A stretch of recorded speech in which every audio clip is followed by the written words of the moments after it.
हे बघा, हे आम्ही इथे भाऊच्या धक्क्याला आलेलो आहे आणि हा आहे BMCचा भोंगळ कारभार. तर इथे BMC वाले कंप्लेंट करूनही इथले लोक सांगतात की इथे BMC वाले येत नाही. आणि ह्या खड्ड्यामध्ये आता माझं 2 वर्षाचं बाळ पूर्णपणे खाली बुडालं.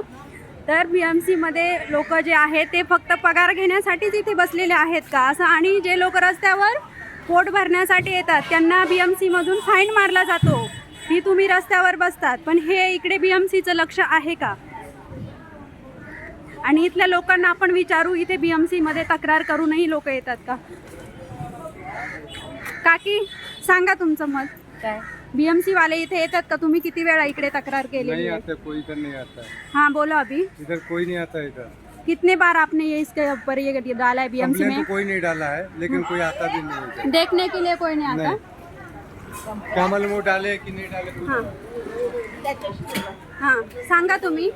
और 4-5 बार कंप्लेन किया, लेकिन फिर भी BBT वाला नहीं आता, BMC वाला नहीं आता है। नहीं आता है नहीं ना? आता है।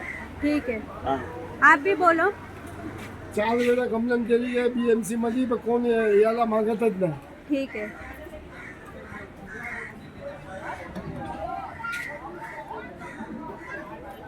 BMCच्या आता नवीन झालेले अश्विनी भिडे मॅडम, तुम्ही तरी इकडे लक्ष घाला आणि BMCचा हा भोंगळ कारभार बघा. इथे जर कोणाला काही झालं जीवितहानी तर त्याला पूर्णपणे BMC जबाबदार असेल.